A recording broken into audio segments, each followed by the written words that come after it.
Hello السلام علیکم Pakistan, welcome to uncle's talk show. Uncle, آج ہم ایک نئی اور ایک ڈفرینٹ ویڈیوز جو شاید ایک ٹیسٹیمونیل ویڈیوز ہو جائے آج کی، اور ایک سیریز آف ویڈیوز ہو جائے. سوال جو ہے وہ بڑا ٹچی ہے انکل، اور سوال میرا یہ ہے کہ after coming back 35 years from Costa Rica to Pakistan and آپ نے 9 سال پاکستان میں گزارے. آپ کا انکل کیسا ایکسپیرینس رہا فیملی، فرینڈس اور ریلیٹیوز کے ساتھ اور نارمل لوگوں کے ساتھ؟ آپ نے کیا حاصل کیا، یا کیا آپ نے جو ہے وہ تجربہ دیکھا انکل؟ کس طرح سے آپ فیل کرتے ہیں؟ How do you feel about that? Alright Tahir Farooqui, السلام علیکم پاکستان. یہ ہمیشہ اچھا لگتا ہے، تم آتے ہو بڑے انٹرسٹنگ قسم کے ٹاپکس لے کے. یہ تو خیر بہت ہی اہم موضوع ہے جس کا تعلق فیملی سے، ریلیٹیو سے، دوستوں سے ہے. میں آیا پاکستان بڑی محبت سے آیا. بہت عرصہ ہو گیا تھا پاکستان سے باہر، 35 سال بڑا ٹائم ہوتا ہے. ویسے تو میرے 36 سال گزرے ملک سے باہر، لیکن 35 سال تقریباً کوسٹا ریکا میں، اور 1 سال وہاں رہا ڈومینیکن ریپبلک میں. تو یہ سب ملا کے 36 سال ہو جاتے ہیں. تو اس کے بعد آیا ایک تپش تھی، اپج تھی کہ یار اپنے لوگوں سے ملو. کچھ لوگوں کا انتقال ہو گیا، جو بچے چھوٹے تھے وہ دادا بن گئے. ہم نے کہا ایک جذبہ، ایک موج، ایک ہیجان، اس نے موج ماری دل میں کہ یار ملو اپنے لوگوں سے. نمک کھایا ملک کا، چلو چلتے ہیں. آئے تو یہاں جو دیکھنے میں آئی بات، جو ہمارا فرسٹ امپیکٹ ہمیں جو ملا وہ یہ کہ لوگوں میں ایک خاص قسم کا ماحول دیکھنے میں آیا. وہ اس میں عام لوگوں کی بات کر رہا ہوں، اس میں فیملی، دوست، رشتہ دار سب شامل ہیں. تو ایک خاص ماحول، ایک خاص ہوا دیکھنے میں آئی. وہ یہ دیکھنے میں آیا کہ لوگوں میں کوئی کنیکشن نہیں. کنیکشن نہیں ہونے کا مطلب آپ نے رشتے کی اہمیت کو ختم کر دیا. پھر رشتے کی اہمیت جب ختم ہو گئی تو آپ میں وہ قربت نہیں رہی. وہ دیکھنے میں آیا. اس کے بعد قربت کے ساتھ ساتھ جب آپ رشتہ ختم کر دیں گے، ملیں گے نہیں، تو پھر آپ نے کس وعدے کو پورا کرنا ہے اور کس وعدے کی وعدہ خلافی کرنی ہے. کیونکہ آپ کا مزاج بن گیا ہے کہ ہم نے اس چیز کو یہیں چھوڑ دینا ہے، فلاں چیز کو وہاں چھوڑ دینا ہے، فلاں چیز کو وہاں چھوڑ دینا ہے. کسی چیز کو آپ نے کنٹینیو نہیں کیا، کسی چیز کو آپ نے تسلسل نہیں دیا. اچھا، اب آپ آئے، اتنے عرصے کے بعد آئے. آپ چاہ رہے تھے کہ بھائی لوگوں سے ملاقاتیں ہو جائیں، لوگوں سے کو آپ اپنا تجربہ شیئر کریں، لوگوں کی زندگی کے بارے میں پتہ کریں. تو دیکھنے میں یہ آیا کہ لوگ اتنے اپنے ہیجان میں اور اپنی زندگی میں اس طریقے سے داخل ہو گئے کہ انہوں نے اس میں کسی اور کے لیے جگہ نہیں چھوڑی. مطلب یہ کہ کسی اور کی ذات کے لیے، کسی اور کے لیے وقت ان کے پاس نہ رہا. اچھا، علاوہ وقت کے جنرل بات کر رہا ہوں، جنرل لوگوں کے لیے بات کر رہا ہوں. کسی کی مدد کر دینا، وہ جذبہ دیکھنے میں نہیں آیا. کسی کی ضرورت کو پورا کر دینا، وہ جذبہ دیکھنے میں نہیں آیا. کسی کے لیے بالکل آؤٹ آف دی وے جا کے کسی کی مدد کر دینا، وہ جذبہ دیکھنے میں نہیں آیا. خیر سگالی کے لیے کوئی ایسا کام کر دینا جو فی سبیل اللہ، اللہ کی راہ میں ہوتا ہے، وہ چیز دیکھنے میں نہیں آئی.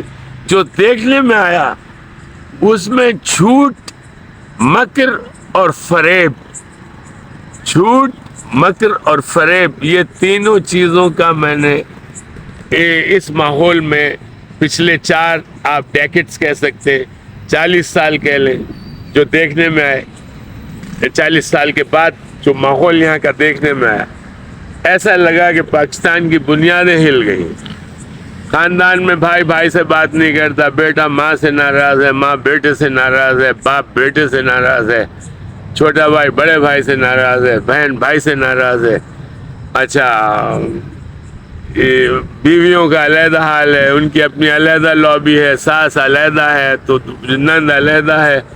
ایک آپ نے جنگل راج بنا دیا پاکستان کے ماحول کو، اور گھناؤنی اسکیمیں بنانے چلے گئے آپ، ایک سے ایک گھناؤنی اسکیم. آپ نے بھائی کے بچے کو لیٹ ڈاؤن کرنا ہے، اپنے بھائی کو لیٹ ڈاؤن کرنا ہے، آپ نے ان کی کسی چیز کو سراہنا نہیں ہے، آپ نے ان کی کسی کاوش کی تعریف نہیں کرنی ہے، کیونکہ یہ ایک آپ کے مزاج کا حصہ ہے. کسی کی تعریف نہیں کرنی، کسی کو سراہنا نہیں، کسی کی ہمت نہیں بڑھانی، بلکہ اس کے پیچھے بکواس کرنی، الٹی سیدھی بات کرنی، اس کی غیبت کرنی، اس کے نمبر گھٹانے، اس کے خلاف کام کرنا، اس کی ہمت کو گھٹانا اور اس کے راستے سے ہٹانا. یہ آپ کا نیشنل پاس ٹائم ہے. شرم سے آپ کو ڈوب مر جانا چاہیے. وہ خاندانوں میں دیکھنے میں آیا، میری اپنی فیملی میں ہماری ایک ایسی بہن ہے جو سخت تکلیف کا شکار ہے، آج کل کاما میں چلی گئی ہے. اللہ تعالیٰ اپنا رحم فرمائے. تو اندازہ یہ ہوا کہ اس نے جو گھناؤنی اسکیمیں بنائی، بھائیوں کی شادیوں پہ حملے کیے، بڑے بھائی کی شادی ٹوٹوا دی، دوسرے بھائی کی شادی ہونے نہیں دی، تیسری بہن کو اتنا ستایا جو چھوٹی تھی وہ پاگل ہو کے مر گئی. پھر اس کے بعد اس نے جھوٹ بول کر خاندان کے دوسرے بچوں کو، خاندان میں ہر ایک کے ساتھ تضحیک ناک رویہ. اور اسی طرح ہمارے دوسرے چھوٹے بھائی صاحب کا حال ہے کہ یہ چور چپاٹے ٹائپ کے انسان میں تبدیل ہو گئے. ہمیں اندازہ نہیں تھا کہ بھائی آپ کا چھوٹا بھائی اس لیول پہ آ سکتا ہے، اس لیول کا چور بن سکتا ہے، اس لیول کا وارداتی بن سکتا ہے. تو یہ چیزیں دیکھنے میں آئی. اپنی فیملی کے بارے میں کہہ رہا ہوں، مجھے کوئی شرم تھوڑی آ رہی. اسی طرح اس نے اپنی نسل کو برباد کیا. ہمارا جو بھتیجا ہے اس کا ستیہ ناش کیا. وہ اس کا بیٹا ہے، اس کے بعد وہ بیٹی ہے، وہ بائکر بن گئی، انجینئر ہے، اچھی لڑکی ہے، ہمارا کوئی اختلاف نہیں ہے. لیکن بس اس کی شادی نہیں ہوئی، اس کو اس طریقے سے ختم کر دی. تو یہ جب آپ کے ذہن میں اس قسم کی خرافات اور خرابیاں آ جائیں، اور گھمنڈ، اکڑ، انا، اس قسم کے ذلیل عنصروں نے آپ کے خون میں سرایت کر گئے، اور آپ نے اپنے قریبی ترین مخلص لوگوں کو اٹینڈ کرنا چھوڑ دیا، ان سے آپ نے نفرت کرنا شروع کر دی، ان کی پریزنس آپ کو پسند نہیں، ان سے رشتہ آپ کو پسند نہیں، کیونکہ آپ اپنے قول میں بند ہو گئے، اس لیول پہ بند ہو گئے کہ آپ ایک ذلیل انڈیویجول میں، ایک پیراسائٹ میں جس کو دیمک کہتے ہیں معاشرے کے لیے، ایک ریٹ جس کو چوہا کہتے ہیں، جو ایسا انڈیویجول ہوتا ہے جو ادھر بوری پھاڑی اس میں 4 دانے چرا لیے، باقی سب مال پھینک کے چلا گیا، ادھر جناب چلا گیا، وہ درخت خوبصورت ہرا بھرا درخت تھا، اس کو اندر سے کھانا شروع کیا، اس کی دیوار، وہ اس کی جڑ کھوکھلی ہو گئی، درخت گر گیا. تو آپ نے اچھے عمل کو اس طریقے سے پامال کیا کہ خراب عمل نے آپ کا ساتھ دینا شروع کیا، اور آپ یہ سمجھے کہ یہی راستہ ہے، یہی روشنی ہے اور یہی فائنلٹی ہے، اور میں تو ایک کامیاب ترین انسان ہوں کیونکہ میں 2-4 پیسے جیب میں رکھ کے پھرتا ہوں، گاڑی واڑی ہے، اور میں ترقی یافتہ سمجھ رہا ہوں اپنے آپ کو.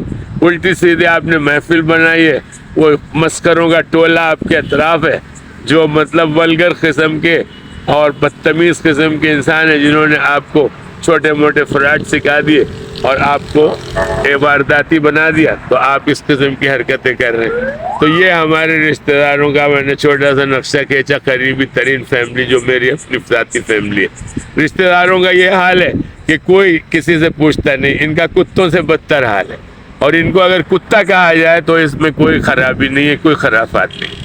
یہ اتنے ذلیل لوگ، نہ ان کا فون ہے، نہ انہوں نے پوچھنا ہے، نہ انہوں نے پتہ کرنا ہے بھائی آپ کا کیا حال ہے، آپ کی صحت کیسی ہے، آپ کا کام کیسے چل رہا ہے، آپ کیا کر رہے ہیں، آپ کی کیا مصروفیات ہیں. آپ ہمارے بھائی ہیں، آپ ہمارے چچا ہیں، آپ ہمارے ماموں ہیں، آپ ہمارے دادا ہیں، آپ ہمارے نانا ہیں. اور کبھی اس انسان تو اس دنیا میں کس لیے آیا؟ انڈیویجول کتا ہے تو کہ مطلب روڈ پہ سو جائے گا، یہاں سے آگے چلا جائے گا، وہاں پیر اٹھا کے کار کے ٹائر کے اوپر پیشاب کر دے گا، اس سے آگے جا کے ہک دے گا. یہ تیرا رویہ ہونا چاہیے فیملی کے رشتہ دار کی حیثیت سے. وہ دوست سالے پرانے مر گئے، دفع ہو گئے، پتہ نہیں، اسکول کے پرانے دوست ادھر ادھر ہم نے ان کو دیکھا، یونیورسٹی وغیرہ والوں کو سلام دعا ہو گئی، نہ سلام نہ درود، مر گیا مردود. اس قسم کے خبیث دوست اسکول کے زمانے کے، کالج کے زمانے کے. تو یہ ان کا حال ہے. انڈیویژول یہ حال ہے کہ آپ کتنے ضم ہیں اپنے مسائل میں اور اپنی. اچھا ایک چیز اور جو میں سب سے زیادہ کہوں گا، جس نے مجھے سب سے زیادہ تکلیف پہنچائی ہے، وہ یہ آپ کا لالچ. پیسے کو آپ نے خدا سے زیادہ درجہ دے دیا. آپ کو شرم سے ڈوب کے مر جانا چاہیے. ٹھیک ہے، پیروں میں پتھر باندھو من والے، اور بحر عرب میں چھلانگ لگا. بے غیرت آدمی، تمہیں پتہ ہے پیسے کی کیا اہمیت ہے؟ یہ کام کی چیز ہے. اگر کسی کے کام آ سکتے ہو اس سے تو اسے فوراً دے، کیونکہ تم نے اس کو رکھ کے کیا کرنا ہے. دوسری کی تکلیف تو کیوں برداشت کرتا ہے؟ دوسری کی تکلیف تجھے برداشت کیسے؟ کس لیول کا مسلمان ہے؟ نماز پڑھنے کس لیے جاتا ہے؟ کس لیے جاتا ہے نماز پڑھنے؟ بے روپیے منافق کس لیے جاتا ہے نماز پڑھنے؟ لوگوں کو نقصان پہنچانا، جھوٹ بول کے کاروبار کرنا، لوگوں سے قرض لے کے واپس نہیں دینا، تو لوگوں کے پیچھے سے غیبت کرنی، اور سجدے مار کے لوگوں کو دھوکہ دے رہا ہے کہ بھائی میں بہت بڑا مومن ہوں، میں بڑا اللہ کی رضا کے لیے کام کر رہا ہوں. لعنت ہے تمہارے اوپر. آ رہا سمجھ میں؟ چھوٹا سا تبصرہ ہے، یہ کنٹینیو ہوگا دوسری ویڈیو میں. خدا حافظ پاکستان.